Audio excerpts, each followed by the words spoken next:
यज्ञ से वायु कैसे शुद्ध हो जाती है?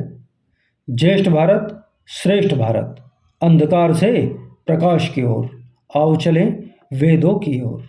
मैं मुकेश आर्य, श्रेष्ठ भारत में आज का विषय है यज्ञ से वायु कैसे शुद्ध हो जाती है, इसी पर प्रकाश डालिए। देखिए, जब हमारे मन में यह विचार आए या कोई हमसे यह प्रश्न करे कि यज्ञ से वायु कैसे शुद्ध हो जाती है, तो हमें यहाँ एक बात पर विशेष ध्यान देना चाहिए कि यज्ञ की सामग्री में 4 प्रकार के पदार्थों का समावेश होता है: रोगनाशक, सुगंधित, मीठे और पुष्टिकारक। इन पदार्थों से जब यज्ञ किया जाता है तो वायुमंडल में स्वास्थ्य को हानि पहुंचाने वाले जो कीटाणु होते हैं वे सब मर जाते हैं। इसी का नाम वायु का शुद्धिकरण कहा जाता है। इसी यज्ञ द्वारा वर्षा शुद्ध होने की संभावना रहती है, जिससे अन्न और औषधियाँ गुणकारी होती हैं। फलतः समस्त प्राणियों का कल्याण यज्ञ द्वारा ही होता है। जिस जगह पर यज्ञ होता रहता है, लगातार और निरंतर यज्ञ होता रहता है, देखा गया है कि उस स्थान पर रोग और दूसरी बीमारियां बहुत कम देखने को मिलती है। जिस स्थान पर लोग विधि और नियम पूर्वक यज्ञ हवन करते हैं, वहाँ निश्चय पूर्वक ठीक समय पर वर्षा हो सकती है।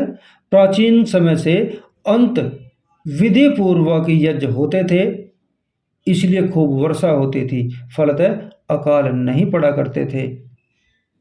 और आजकल जैसे रोग फैलते हैं, उस समय ऐसे रोग नहीं फैला करते थे। यज्ञ एक वैज्ञानिक विधि है जिसको अपनाकर हम अपने आसपास के वातावरण को शुद्ध कर सकते हैं और एक अच्छा जीवन जी सकते हैं। कुछ लोगों का मानना है कि रोगनाशक और पौष्टिक पदार्थ यदि खाएं तो अधिक लाभ हो सकता है।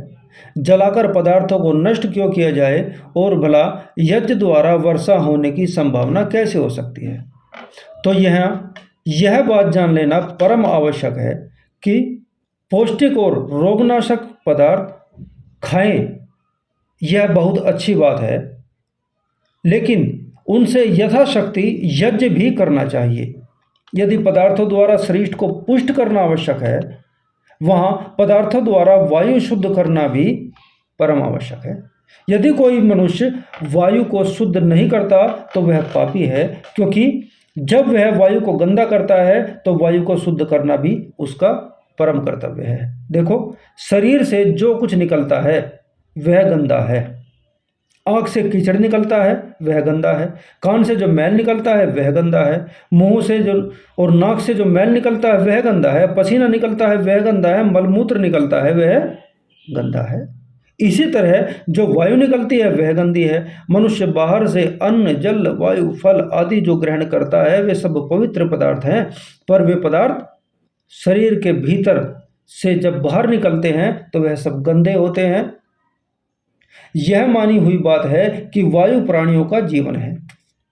भोजन और जल के बिना 2-4 दिन और कभी कभी इससे भी ज़्यादा तक जिंदा रहा जा सकता है, लेकिन वायु के बगैर 1 घंटा भी जिंदा रहना नामुमकिन है, असंभव है।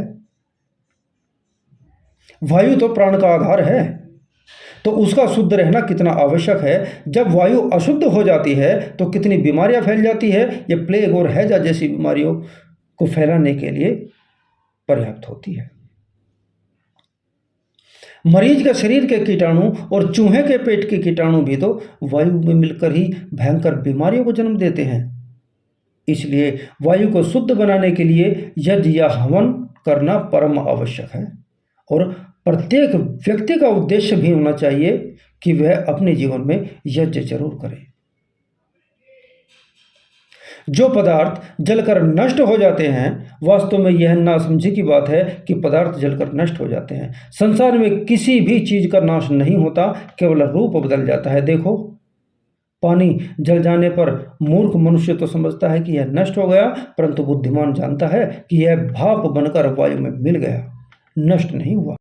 इसी प्रकार यज्ञ की सामग्री जलकर नष्ट नहीं होती, वह सूक्ष्म होकर वायु का संशोधन करने तथा वायु में मिली हुई भाप को शुद्ध बादल के रूप में जमाने का काम करती है।